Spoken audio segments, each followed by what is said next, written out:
Tax reform is the talk of Washington. We'll discuss the implications of the president's tax plan and more with Wisconsin Congressman Sean Duffy.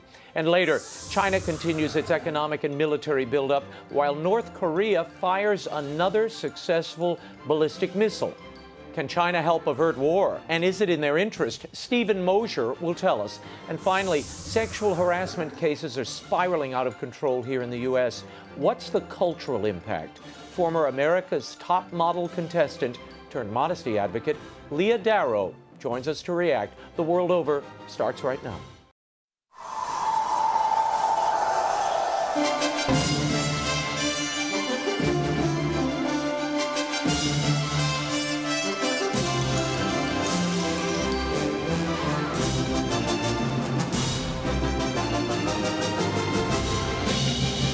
Now, from Washington, D.C., Raymond Arroyo.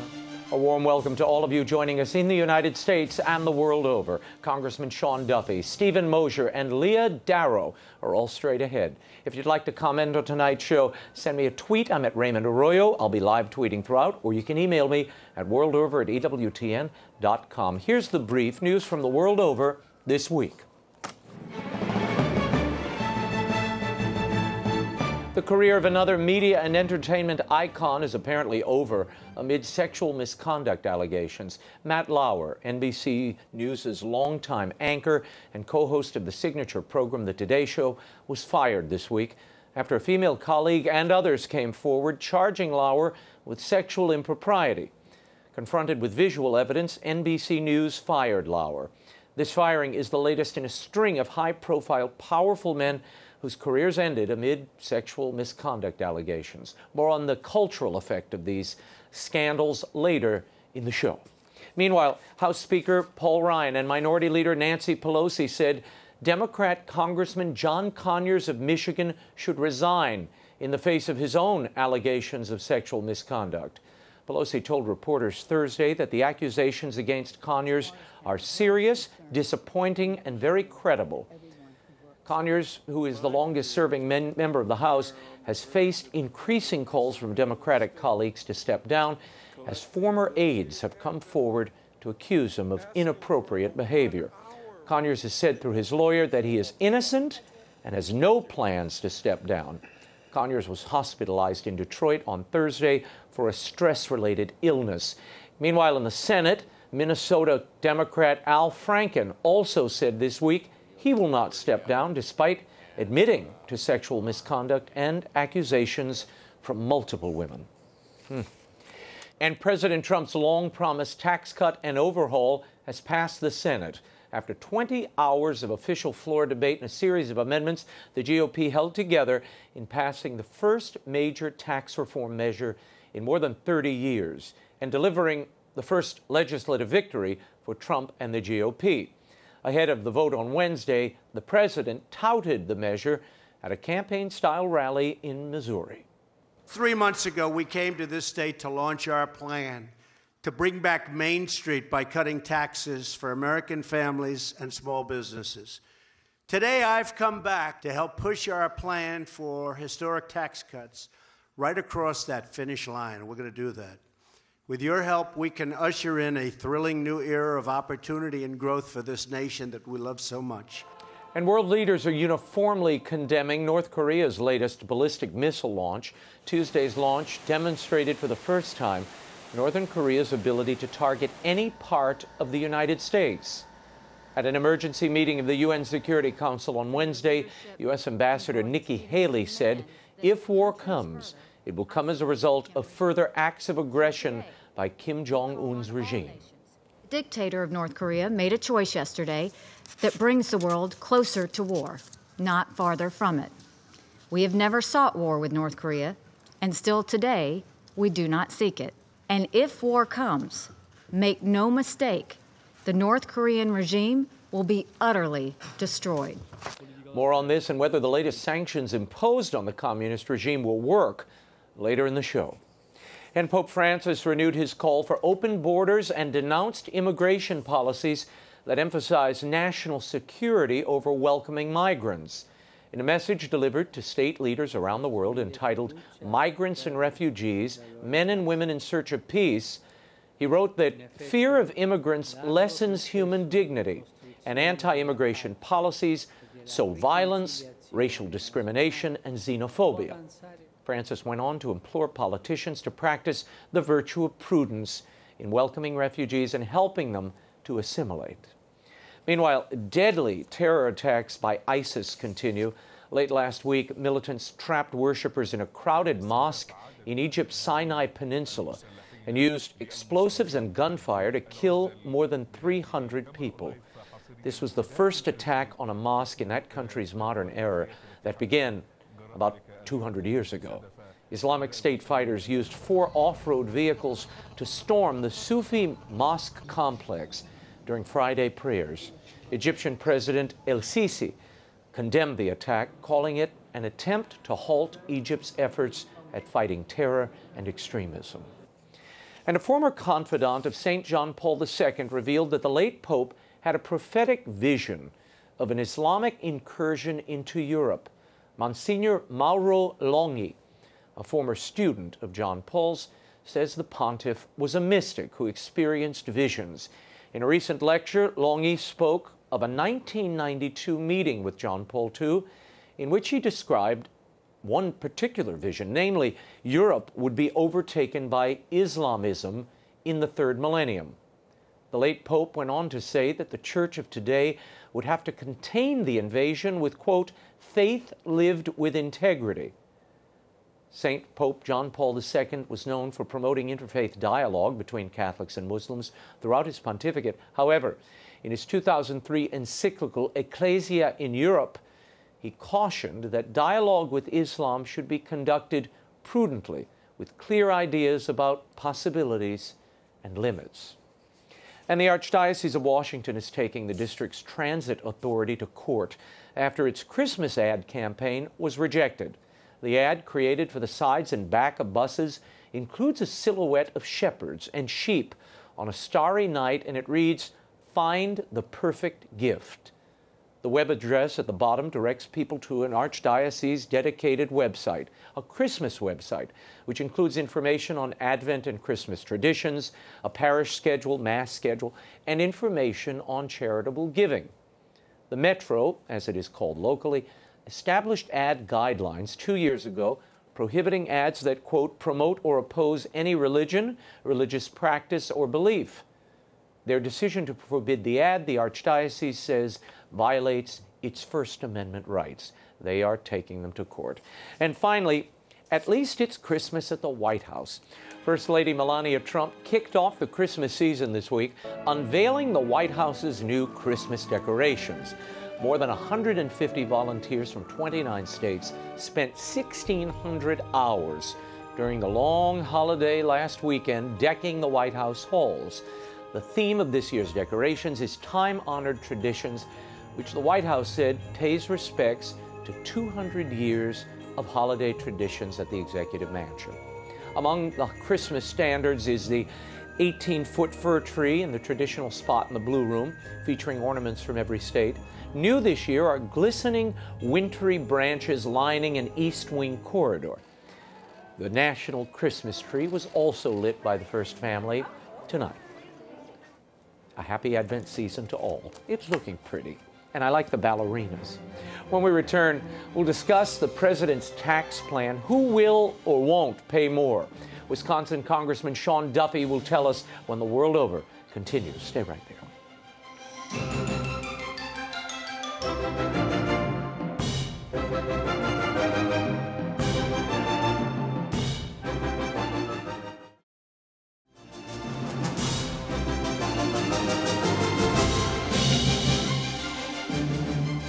Going to pass, and it's going to be very popular. It's going to have lots of adjustments before it ends. But the end result would be a very, very massive, the largest in the history of our country, tax cut. Welcome back to The World Over. That was the president with his prediction on the fate of the tax bill in Congress. The U.S. Senate took a big step forward on Tuesday when the legislation cleared the Budget Committee. The full Senate is expected to vote on the bill by week's end. To discuss, we're joined by House Financial Services Committee member and U.S. Congressman from Wisconsin, Sean Duffy. Welcome back, Raymond, Congressman. Good to see you. Thanks for having me on. Okay, Larry Kudlow, who advised with the president, has been on this show a number of times, selling the tax bill, is now on the record saying this is not a true tax reform bill. He worries about the individual side of this, how it will affect individual taxpayers. A legitimate concern? If you're talking about individual taxpayers who are making $5 million a year in a salary, yes, Larry should be concerned. But if you're a middle-income American, your tax rates are going down. And it's going to be easier and more simple to file. So if you're a family of four that makes $60,000 or $80,000 a year, you're doing great under this bill. But not only that, Raymond, we're bringing our corporate rate from 35% to 20%, making America competitive again. We know we just don't compete state by state. We compete against China and India and Vietnam. We're going to make our American companies compete on the world stage, be able to bring money and jobs back home, which is great for our families and economic growth. Okay, the Congressional Budget Office, nonpartisan, they've rated this, and they claim that this tax plan will add $1.4 billion to the debt, $1.4 trillion to the deficit over 10 years. Are you comfortable with that? So I disagree with those numbers because they look at the current pie, the current economic pie. What I see this is when you have more economic growth, you grow the pie and you bring in more revenue. So no, I see this as people make more money. And when they make more money, they got to pay more taxes. And so I see this actually helping us address our debt as opposed to putting us further in debt. Economic growth, if we can cap our spending, is our pathway out of a $20 trillion debt scenario and almost $1 trillion in deficits every year. The way you get there is growing economies, and tax reform is the way you get to grow. Okay, I need to throw this at you. Senate Budget Committee member, Democrat Patty Murray from Washington State, had this to say about the tax bill in that it repeals the Obamacare individual mandate, a concern for Senator Murray. Watch. There's no reason, absolutely no reason, this has to include a health care provision that would lead to 13 million more people without insurance. This is a bad bill. Now, it's not if you're a millionaire or billionaire, then it's pretty good. But for workers and patients and the middle class and those who go to work every day just trying to join the middle class, it's awful. Why add repealing this Obamacare mandate to a tax bill? The CBO says this is going to add to the burden of people making under $30,000 a year. So take a step back, Raymond. This is a mandate that requires American families to buy something they may not want. So what we're actually doing is giving people the freedom to say, I don't want to have insurance. So how does that hurt families? To say if you're a middle income individual, you're a construction worker, you can choose not to buy insurance. Nothing's wrong with that. You haven't taken anything away from anybody except empower them to control their own life. Well, the CBO and Senator Murray would say, but you're asking them now to pay out of pocket for what they're essentially getting at a reduced rate, or they're getting benefits, they're getting government supplements to pay for their health care now. You're taking that away. What we're really doing is saying, you know what, if you don't buy health insurance, I'm going to tax you for it. I'm going to force you into a health insurance plan you may not want, and if you don't do it, I'm going to raise your taxes. What we say is, let American families pick and choose what's right for them, whether they want to be in or want to be out. I think that's what's important. Now, if I was to take a step back, I might say, is it the smartest play to make for Republicans to put this Obamacare provision in the tax code? Maybe not, because I think most Americans agree that we need tax reform in America. And what you're going to do is by putting in a provision of Obamacare, give Democrats a reason to not vote to lower rates for the American family and for American business. And it's an escape card for them, when I think the pressure would be hot to vote for this tax reform bill. Earlier this week, Nancy Pelosi, the minority leader in the House, and Chuck Schumer, the minority leader in the Senate, were to meet with the president. He, in anticipation of that meeting, sent out a tweet saying they're not going to, they essentially want concessions on immigration and DACA kids, and we're not going to be held hostage to that. We need to lower rates for the American people. He blew up the meeting. Your thoughts, are we headed for a government shutdown? So first off, I have to ask, does Chuck Schumer and Nancy Pelosi think they won the last elections and control the Senate and the House? No, they don't. They actually lost. And we're talking about funding the government, making sure we have enough money to help support our troops. We've all heard of the accidents that have happened, the men and women who have lost their lives because we don't have our military up and ready to go. We want to make sure we take care of military spending and military men and women, and to shut the government down because of DACA kids, I think would be foolish. Now, they might try to make that play call, and by the way, I think we need to deal with the DACA kids, but you don't deal with it with a threat to shut down the government, which is exactly the play I think Nancy and Chuck are starting to make, and I think that'll blow up in their face. Now, this is going to be complicated. I think it's going to come down to the wire. I might not go home and see my 8 kids. I might be stuck here in Washington. I might come over to your house before Christmas. Can come over. Because this is going to come down to the wire. Here's my question. Peggy Noonan, I just heard her the other day saying, you know, Donald Trump just doesn't know how to make a deal. That by blowing this up, he's jeopardized the tax plan or the budget. Do you think that's true? Some might call him crazy. I call him brilliant. He knows how to play the people that he's engaged with. He's done it in business, and now he's done it in politics. And what I find is he's usually a step or two ahead of those he's negotiating with. I think it's fair to say he's smoking out Chuck and Nancy. He's bringing them out and saying, I could potentially shut down the government over Christmas because of kids who came here unlawfully, especially when Republicans and the president said, we can deal with this at a later point. There's no rush right now. And I think he's setting up the argument to the American people that can put Chuck and Nancy in a box. What happened to the Schumer rule? I'm old enough to remember in 2012, I think it was, Chuck Schumer had a rule, and his rule was don't attach policy considerations to spending bills to keep the government going. That's right. Because he was upset because Republicans were trying to attach things to the budget. And you can't do that, he said. Now he's doing that. He's trying to attach policy, the DACA kids, to the budget. And again, I think it's a mistake. I don't think it's going to work for them. But what's important, Raymond, and again, you hear these stories almost every week about planes that crash, boats that crash into each other in our military. We need to make sure we drive consistency and sustainability into the funding of our military to make sure they can do their job. And that's what's at risk in this bill. I need to ask you about something that I know you've been talking about for years, the Consumer Federal Protection Bureau.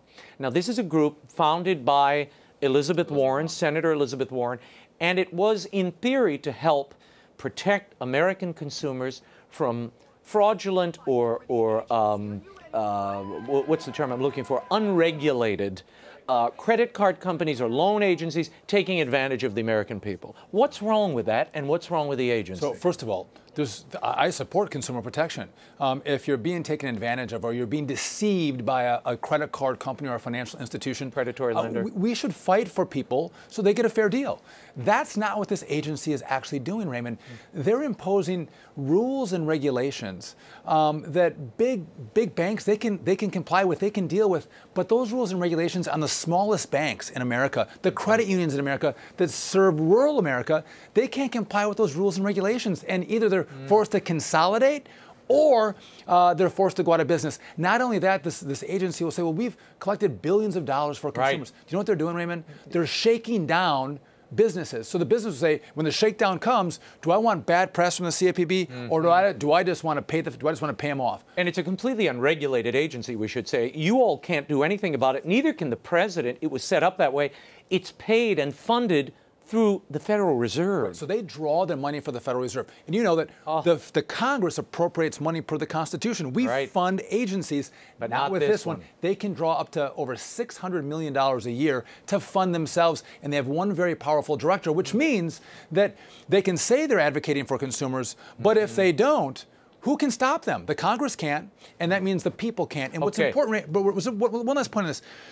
Why do you make an agency like the CFPB unaccountable to the American people? If they're doing the good work of the American people, you shouldn't fear the American people. But if you're going to promote a progressive, liberal, Elizabeth Warren-esque agenda, you want to separate them from the people so the people can't take them down. And that's the way this organization has been set up. It is everything that's wrong with an unaccountable government. So you say it's partisan as well? Oh my God, listen, if you look at the contributions, almost 600 contributions for Democrats to 1 for Republicans. But not only that, there was a litmus test on who can actually be hired in the CFPB, and they were very good at making sure they're bringing in progressive Democrats. And consumer protection, it's not Republican or Democrat, because if you're taking advantage of it, it doesn't matter what party you belong to. And so you should have a bipartisan group inside the CFPB. Elizabeth Warren and Democrats say you, Sean Duffy, and your party just want to empower the banks and the money lenders that have taken advantage of middle class and the working class people of this country. So we passed a bill in Congress out of the House Financial Services that would have reformed the CFPB. Okay. Big banks were opposed to our bill, and the little banks loved it. They were applauding what we were doing because this agency is crushing the little guy. Because, you know, shoving them out of business. Big government, fining them out of business. Big business can thrive with big regulation. It's the small guys that get crushed by those regulations, and that's why the big banks are okay with it. And this week, the president made a lot of news. He basically replaced the head of that agency, the acting head of the agency, after the man who was in charge left. He appointed a woman who was under him, his chief of staff, as the deputy, and the president said, no, I'm going to appoint Mike Mulvaney, my budget director, as the head of that agency. They went to court. The court came down on the president's side. That's right. So Richard Cordray was the director handpicked by Elizabeth Warren, a very progressive liberal guy. He resigns, and his chief of staff now becomes the acting director, Miss English. The president says, no, I have the right to appoint. He tasked Mick Mulvaney, the OMB director, put him temporarily at the CFPB. And the president won on that, which is important. I think he's going to act quickly to appoint a new director to the CFPB. They're going to push it through the Senate. So hopefully by January we have a new person who can bring common sense to consumer protection. And again, we want to protect consumers. We want to make sure that they have an outlet to have someone fight for them. But it's not an agency that's unaccountable, that's pushing an agenda that's partisan as opposed to fighting for people in the finance space. Speaking of accountability, I have to ask you this before I let you go. The story breaking on Capitol Hill, really 2 weeks now.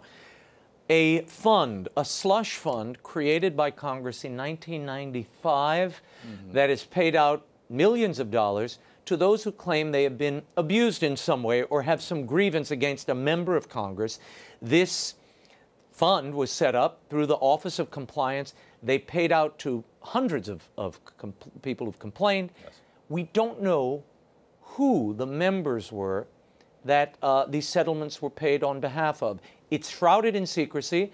Yep. Even the accuser can't name the person. It's all veiled behind this wall of secrets. Should that wall be breached? Is it time to release the names of those members? So first, the chair and the ranking member of this committee, they see the recommendation for a payout, but they don't even see who the people are that were involved in they're all masked. Bad behavior. Yes. Wow. And so it's millions of dollars have been paid out, but it's for some members of Congress, but it's also for whether it's the police or the architect of the Capitol. Some claims were paid for asbestos, others for anthrax. There's been a lot of things that this fund has paid into. Right. But if people are doing things inappropriate on the Hill, and there's a settlement, you should expose it. I think the people have a right to know, especially when taxpayer money is being used. That's going to be an issue, Raymond, that continues to come up because it's the right thing to do, and I think the Congress. I didn't know this fund existed. Well, many of us didn't. I've spoken to about 8 members of Congress this week. There's a fund, and none of them knew it existed. But of course, you wouldn't unless you filed under it, right? Right. And so maybe we're talking to the wrong people. There are others, I'll bet, who did know, and that list is going to come out. And it seems to me, a lot of these members so far. It's been Democratic members, people on the other side of the aisle from you who've been paid out. Well, and I think if you look at the fund, I think you got to look at holistically.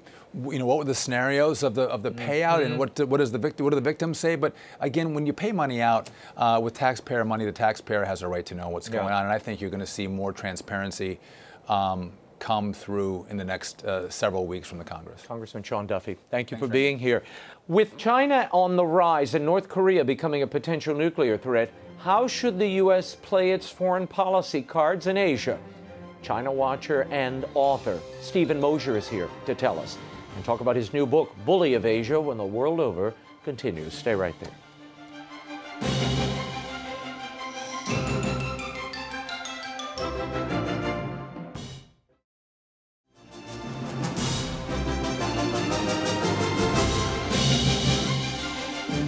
A missile was launched a little while ago from North Korea. I will only tell you that we will take care of it. We have General Mattis in the room with us, and we've had a long discussion on it. It is a situation that we will handle. Welcome back to The World Over. That was the president discussing North Korea's latest missile test. As tensions between the United States and North Korea continue to escalate, how does the U.S. deal with Pyongyang? And what role does China play in all of this? Joining us from Florida to discuss is president of the Population Research Institute and author of the new book, Bully of Asia. Please welcome Stephen MOSHER back to the program. Thanks for being here, Steve.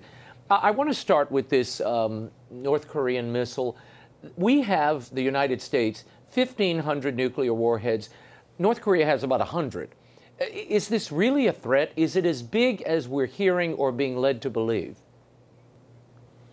Well, the fact that Kim Jong-un is resisting international pressure from the United States, from the UN, from many countries to stop his missile production program and stop firing missiles over Japan, by the way.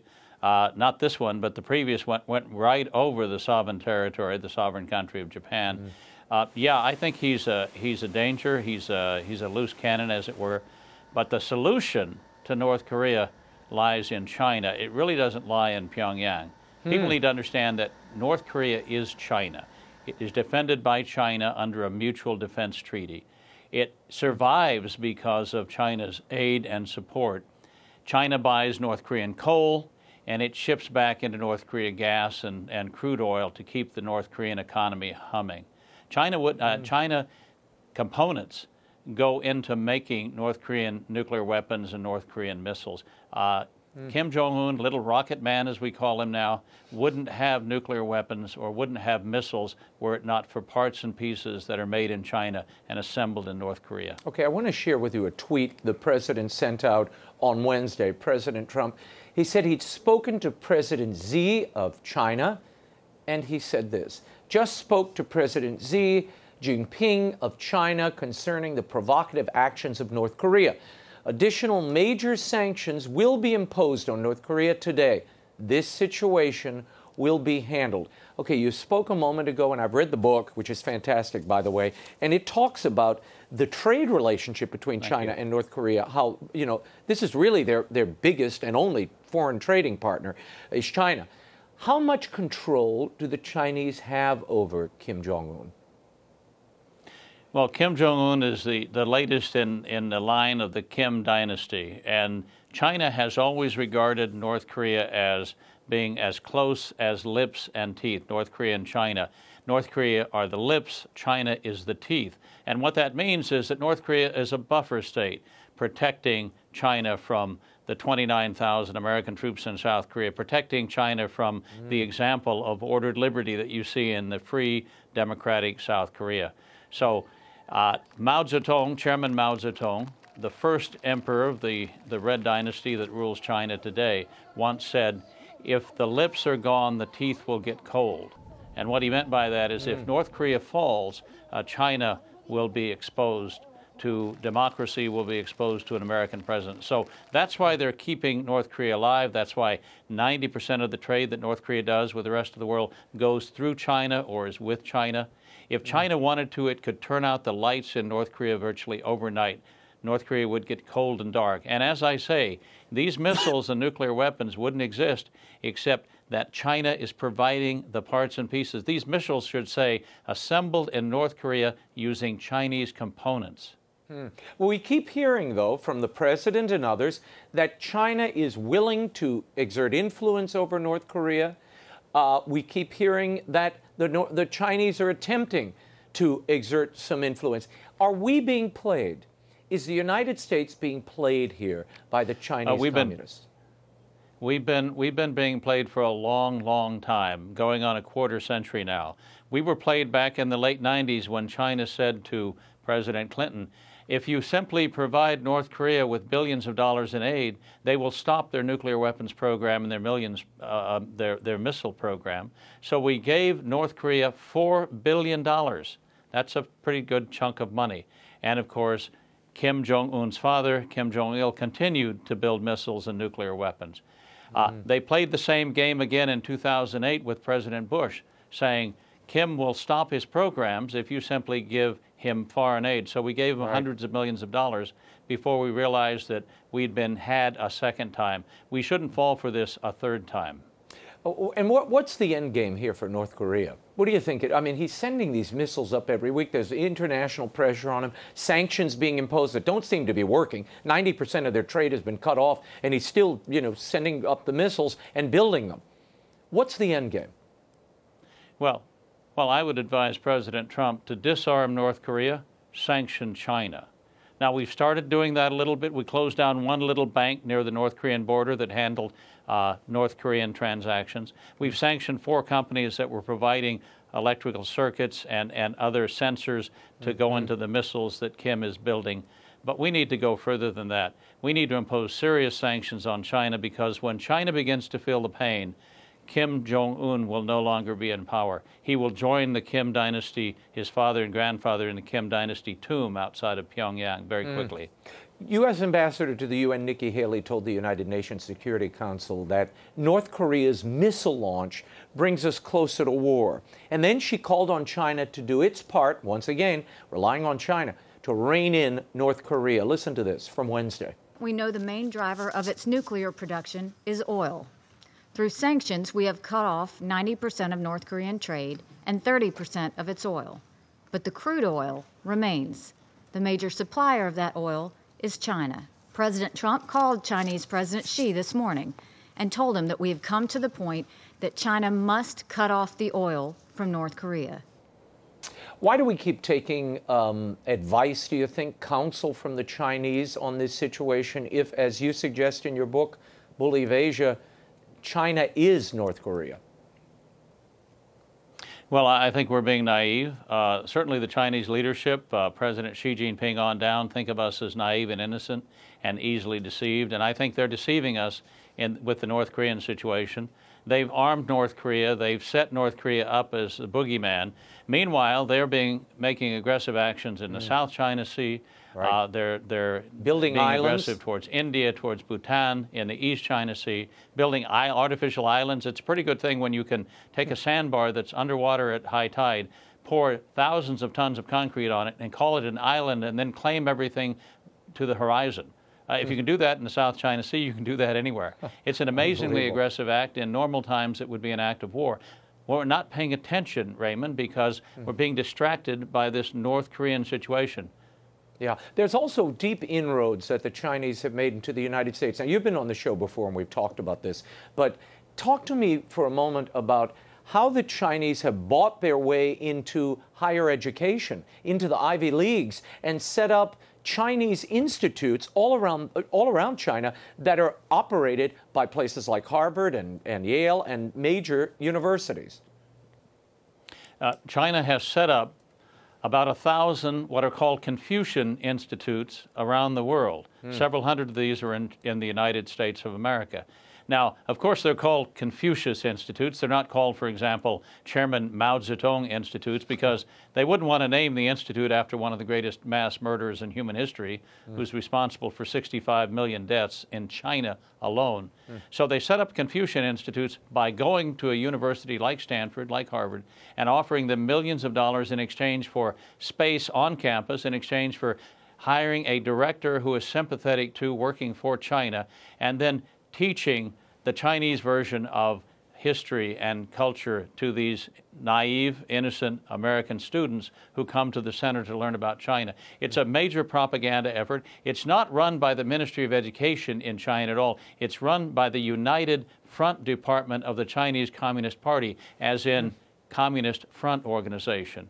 It's intended to propagandize American youth, and quite frankly, they shouldn't be allowed. We can't set up American institutes on the campus of Beijing University. They shouldn't be allowed to do the same to us. Well, now there are a lot of satellite campuses, I notice, in China, in Shanghai, in Beijing, and these are American schools that now have satellite campuses there. That must come with tentacles attached too, Steve. Well, it does. There are certain topics that are absolutely off limits in China. We call them the 3 Ts. The topic of Taiwan, the topic of Tiananmen, and the topic of Tibet. You can't talk about Taiwan because it's free China, where 24 million Chinese, for the first time in Chinese history, have a successful free government. You can't talk about Tibet because Tibet wants to be free. China doesn't want to let it go. You can't talk about Tiananmen because that bloody massacre is a deep stain on the whole history of the People's Republic. Let's talk about the dream. And President Xi has been very forthright about his vision for the immediate future of the hegemon, what you've called the hegemon, and the future of the People's Republic of China. What is that dream? Well, the dream of Xi Jinping, the dream of the Chinese Communist leadership, is that China will regain its traditional place in the world, and that is to say, at its center. That's what 中国, the two Chinese characters that make up the name China, mean. They mean the kingdom at the center of the earth. But there's another way that they refer to China, and that is as Tian Xia, Tian being heaven and Xia meaning under. They refer to their own countries all under heaven. What we really have is an empire that survived into the modern age. China wants to reclaim the position of #1 in the world, and there's only one country that stands in the way of that, and that's our own. That's why they dislike us. That's why they want us out of the way. That's why they want to secede us. And what do you make of President Trump's overtures to them? He invited the President Xi, to Mar-a-Lago. They recently had a visit in China. Very cordial. There was lots of dancing dragons and opera companies and great joy expressed. Right. What's the end game of all of that? I mean, does that advance the American position? He has been very tough on trade, we should say, behind the scenes, and in front of the cameras, very warm and welcoming. Well, I think that's you're seeing what you're seeing there is the art of the deal in action. Because the first thing you do when you're trying to make a deal is you identify who the decision maker is on the other side of the table. You don't want to be negotiating with the #2 or the #3 guy. So Xi has been identified by President Trump as, quote, the king of China. He's actually more than the king of China. He's the new Red Emperor. But all roads lead to Xi. And so Xi is the key guy. And if you want to solve North Korea, you go to Xi. If you want to solve the trade problem, you go to Xi. And those were the issues that Trump brought up when he visited Xi in Beijing. And I think we saw some progress, at least on the trade issue, when Trump brought back $250 billion in orders from China.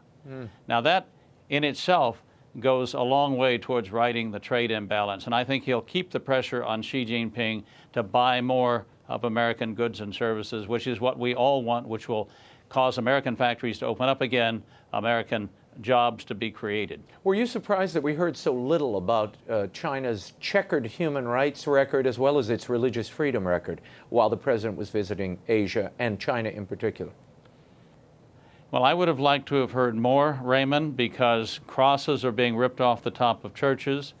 Catholics have been told they cannot take their children to Mass because it's illegal to teach your own children the faith. Home church leaders have been arrested and home church gatherings have been declared illegal. Homeschooling has been told, people have been told they cannot homeschool their kids. All kids are to be put in government schools from kindergarten through college. There they are to be educated to be little national narcissists, super nationalists, and to be disdain the United States of America. Stephen Mosher, my final question, what would be your advice to the Trump administration, to American policymakers in their interaction with China? How should they interact with this regime? It is a survivor. It is a country that has invested in real estate in the United States, corporations in the United States. I was just reading about this Donald Tang, who founded something called Tang Media Partners that is gobbling up all kinds of theaters and producing entities in Hollywood, all of which you know are controlled by the Chinese government. How do you interact with a body like that that is so multifaceted? They're moving on multiple fronts. Well, I think you realize have to realize that China is a threat to the current world order. China's dream is the world's nightmare. They want to replace us as the dominant power, but a world under China's control would be less free, it would be less democratic, human rights would be disrespected, it would be a world that would not only be bad for Americans, but for other Asian peoples and indeed for the Chinese people themselves. We have to recognize that China, not Islamic terrorism, is a disease of the skin. It's irritating, it's painful, but it will not kill you. China, under Xi Jinping and the Communist Party, is a disease of the heart. It can be fatal if we're not paying attention. Fortunately, we now have an administration that seems to be paying attention at long last.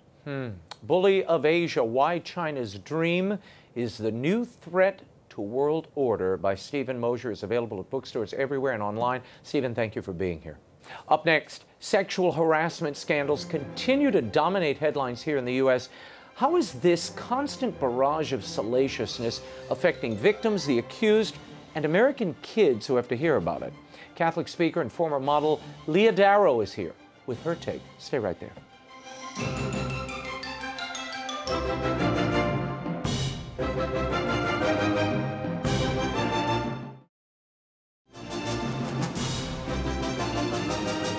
Now, once again, Raymond Arroyo. Welcome back to The World Over. It seems like the sexual harassment scandals in the U.S. escalate every minute.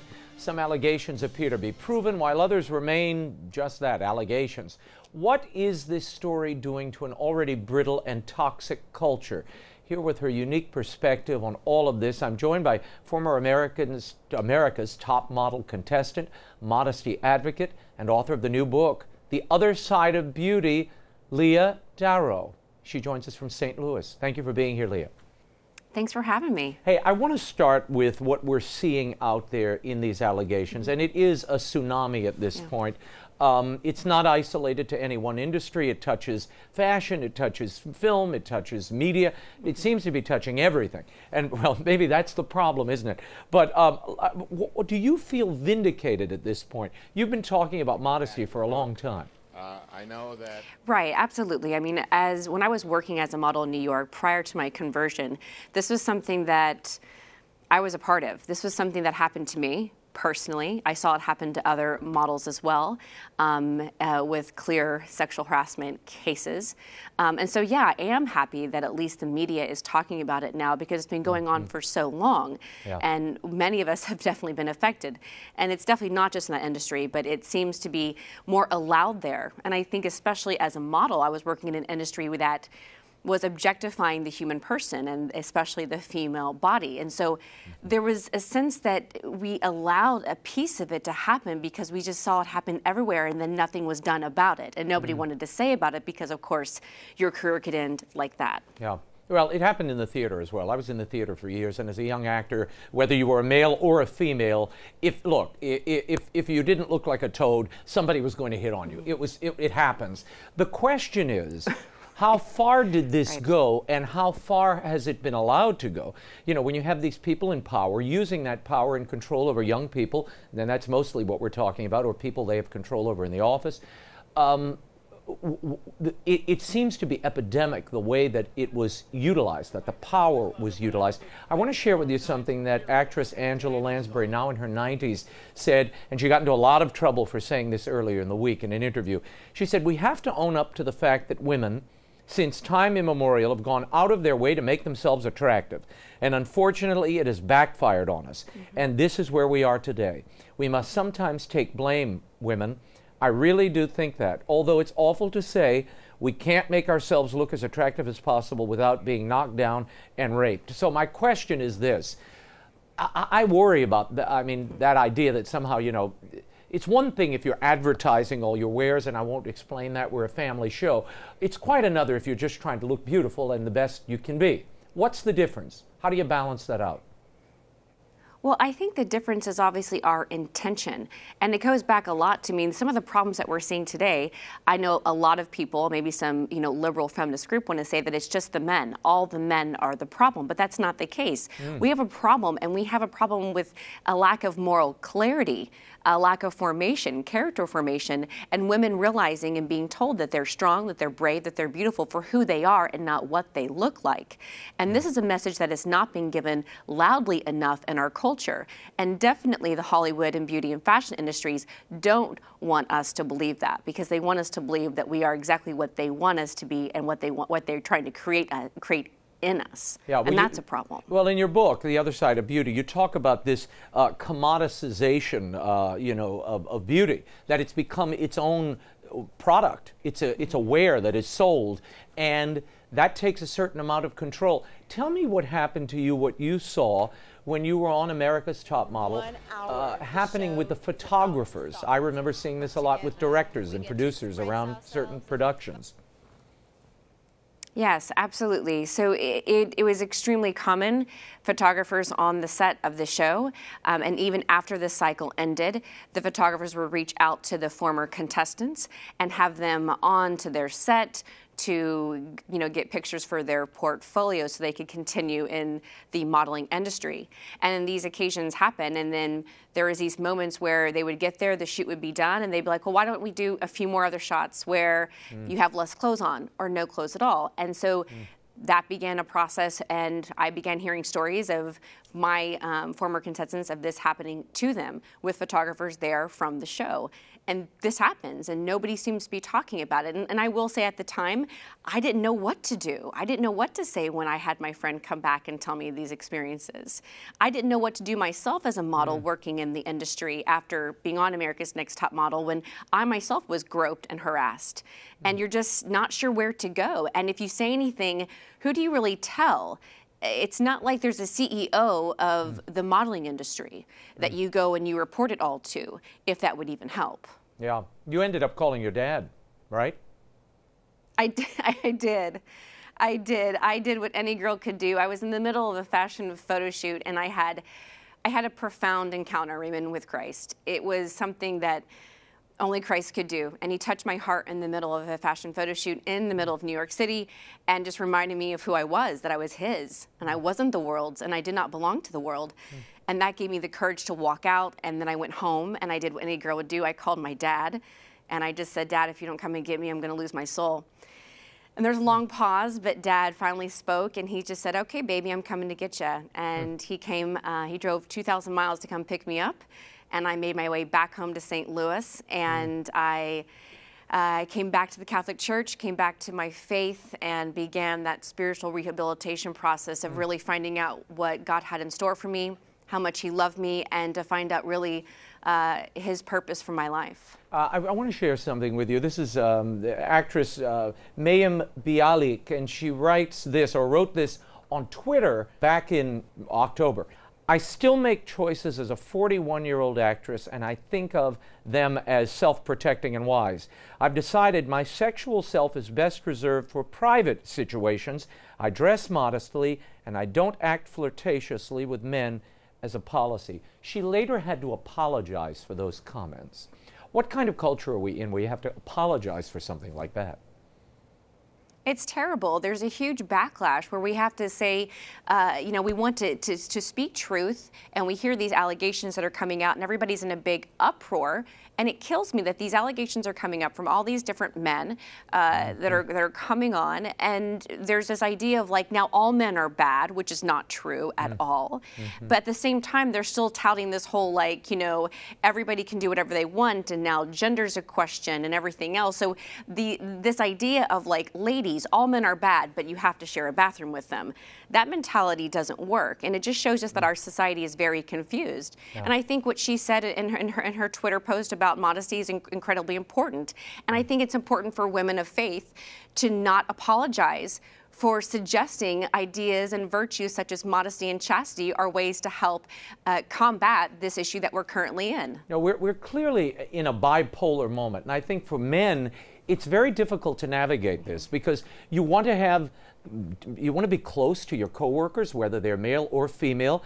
You want to be kind to them. But now there's this chilling effect you feel, certainly in workplaces, and I think in other industries, I see it, where men particularly don't know quite what to do because the culture is sending you a mixed message. The culture itself is bipolar. On the one hand, we're pushing 12-year-olds out there in these, you know, scanty outfits with come-hither looks on billboards in Times Square. On the other hand, we're saying you can't say honey to a woman or hold a door. So you really don't know quite how this works. And my question is, what impact does it ultimately have on relationships between men and women and on dating, reaching out to people you find attractive? That is the beginning of a relationship and the continuation of any species, let's face it. What effect is it having, do you think, on young girls and boys beginning what used to be called, old-fashioned, I guess, courtship? Right. Well, I think one of the problems is that if we keep going on like this and we don't interject some common sense and faith into these issues, we're going to become this very asexual culture where we're going to be frozen, and I can't reach out and engage with any person on an appropriate level because of what might be said or what an accusation might be had. And that's something that we have to fight against. And I think that people of faith really do have an answer. I mean, Paul VI wrote about this in Humanae Vitae, that these are the logical consequences of the sexual revolution that's happened a long time ago. And when you take things such as prostitution and pornography and taking, marriage and separating that out between children and family, there's a problem. And what we've done is that we've made it all transactional, and we've made the procreative act transactional.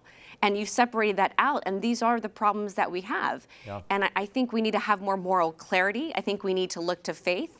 I know Mike Pence and his stance of never being alone with a woman in a room. That's got to be a good start, at least for that. I'm sure he's aware of the current, situation and culture that's been going on for years. Yeah. And I'm sure it's also out of respect to his wife and to his marriage. So there's a lot going on here, but I don't think saying nothing is not going to help. Doing nothing won't help. And I think we need to look to our faith and common sense to approach what's going on. Mike Pence was pilloried for saying those things, or derided as a Puritan. Now he's looking like the smartest man in the world, I mean, frankly.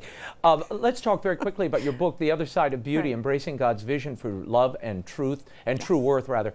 What is the message you're trying to convey? And I imagine you really want to reach younger women and girls who are just beginning to see themselves and the beauty God's given them.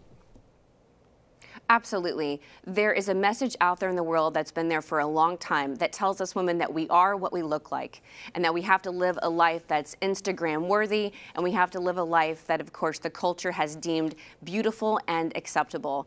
And that's something that I want to get women to to turn their back on, and to look really at what Christ has in store for us, that his plan for us is better than what anything culture can offer us. And the other side of beauty is a life that's lived in holiness and wholeness. It's a life that doesn't turn our back to the world and hide from it, but embraces the good in the world and also looks to Christ as a person who will lead us to everlasting beauty and truth. Yeah, all of these images, everything we've been reading about, when you step back and look at it, you have to say, these are people searching for and starved for intimacy and true love and relationships. I mean, the desperate acts of some of these guys that you see, it's the first thing that sort of leaps out at me, and you see it a lot in areas where people have fame, notoriety, money, power.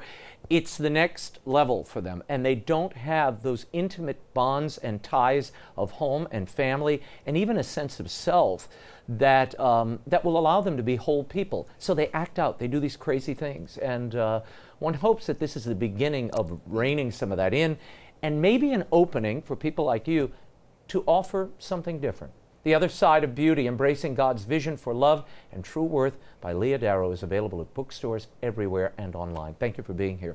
That is all the time we have for now. The show continues on Facebook and Twitter, or you can follow me at both places. I'm at RaymondArroyo.com. Be sure to join us next week. Until then, we'll be scouting the world over for all that is seen and unseen. On behalf of the staff and crew of EWTN News, thank you for watching. I'm Raymond Arroyo from Washington, D.C. Bye now.